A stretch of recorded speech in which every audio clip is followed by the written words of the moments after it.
Martina Bett. A very good morning to you both. Good morning.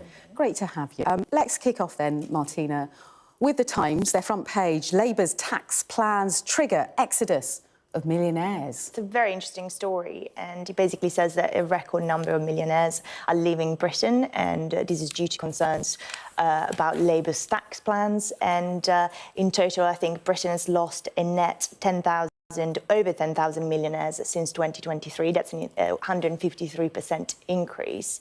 And you know, Labour had been warned about this before the budget, about closing the non-dom tax regime. The Treasury says that, you know, closing the non-dom regime will bring 2.5 billion more money. But Oxford Economics in this story says that actually it's going to cost the economy 1 billion a year. What I find interesting about this story is where are these people going, right? And Switzerland? Switzerland is one of them, but also Italy, for instance, because the Italian government under Giorgia Meloni, you know, Italy has got one of the biggest taxes in Europe. But when it comes to non-doms, they've introduced this new regime, which is very favourable. And just before Christmas and before the budget, actually, there were lots of embassies, and the Italian embassy as well, hosting lots of events to attract non-doms in the UK. So the question is, you know, Keir Starmer is going in one direction, but lots of European countries are going the other. Presumably, this happened when the Conservatives were also in power. Millionaires would have left the UK too. They claim not at this level, but at the same time, I think that there's two other parts to this. One, the great majority of the public will greet this with a shrug and say, well, I don't have any sympathy with them. We're feeling it. Why should I have sympathy for millionaires who are going to have to pay their due? The other side of it, I suppose, is if you do say, well, if people with incredible personal wealth are investing into the nation, then perhaps they should be encouraged to stay. However, there's not a great deal of evidence for that. And if they're being asked to pay on the incomes that they have and the wealth that they have, I don't think it's an unfair thing. Labour have got to do something to try and get money in, so I can't see a huge amount of sympathy for the super wealthy. Yeah, of course, there is the argument that if you make your home here, then you should pay taxes here. At the same time, if you look at the numbers, you know, I think the criticism that would stem for that is that this is more going after ideology rather than it's an ideological measure rather than actually bringing benefits to the country. Because if the Treasury says that we're losing 1 billion a year due to this, then maybe it's not a very good thing. Although the net gain is 1.5, you said. So I think... Over 5 years. Ideologically, if you're incredibly wealthy, you should pay a little more than those who aren't. So I don't see that there's a particular problem with that. OK, we'll leave that there. I don't think you guys will agree on that one. Shall we move on to the Financial Times? Starmer touts Trump's relationship and trying to get this sort of off-the-shelf deal for the UK, considering all those tariffs, that tariff war potentially that might start when Donald Trump takes office. This is from an interview he did with the FT. And he gave the interview in Kiev when he was signing a new deal or a new agreement to support Ukraine. So he's clearly, with problems at home, he's trying internationally to reach out some kind of hand and look for friendship. There have been problems, we know, because Elon Musk has been shouting his mouth off and saying anything he likes across social media. He's not getting on so well with Starmer. Starmer saying, I don't mind about that. My only concern is a relationship with Trump. I guess it's the first sign that a lot of leaders, European leaders particularly, who are not warm towards Trump, who would rather not have had Trump in the White House again, are going to have to just bite it and go. And they're going to have to be nice to Trump because it's going to benefit them. And if Britain does need some kind of trade deal,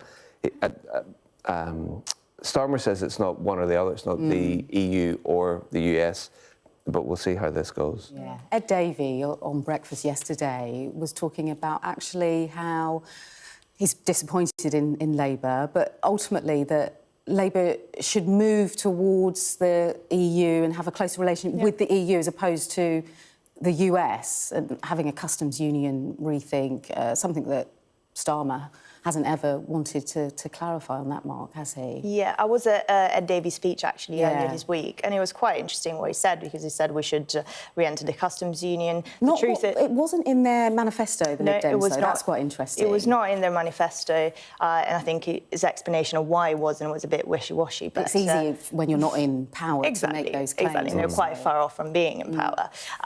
But, you know, the customs union, if we rejoin the customs union, first of all, it would take time to negotiate something like that.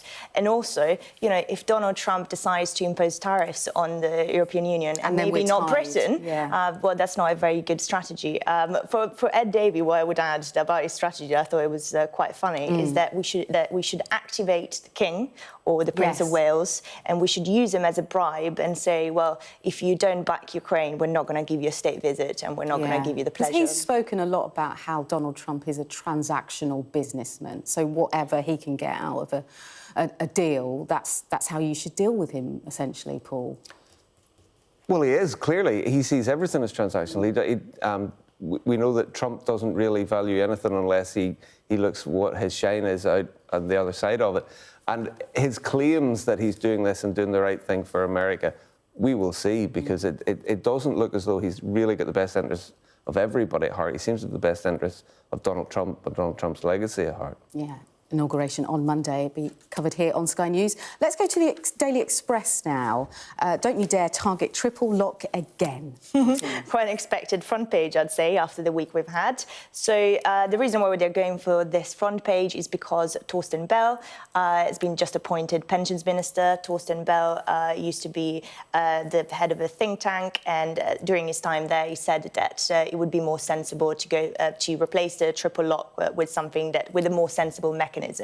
At the same time, we had the Tory leader, Kemi Badenoch, on LBC earlier this week, saying that she will look at means testing the triple lock. Yes. And obviously this has caused a bit of fury. Of course, it comes after the Labour government stripped 10 million pensioners of the winter fuel payments, and that's not gone very well. So it's quite interesting why Kemi Badenoch thought this was a good idea to say straight after. Yeah, OK.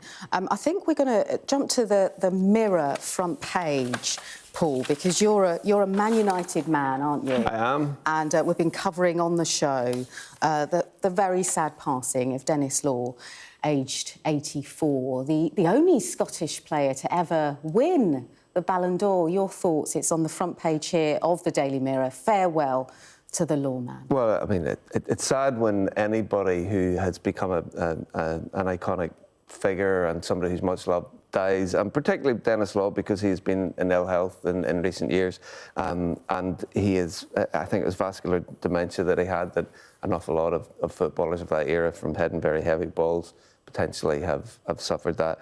He was the last of the trio, the Trinity. The statue's outside Old Trafford. When you go there, it is a place you want to mark and have your picture taken and pay tribute. And it feels like it's the end of something. I remember when George Best died, I was in Belfast and I was in the street when the funeral cortege came. That was sad, and that did feel as though that was marking the end of a particular generation, and this closed the door on it. It is sad. Very, very sad. OK, Paul, Martina, thank you so much for your company here on Sky News Breakfast. We'll have more in the next hour. Thanks so much for your company at home. We're just going to take a short break before returning with the day's top stories.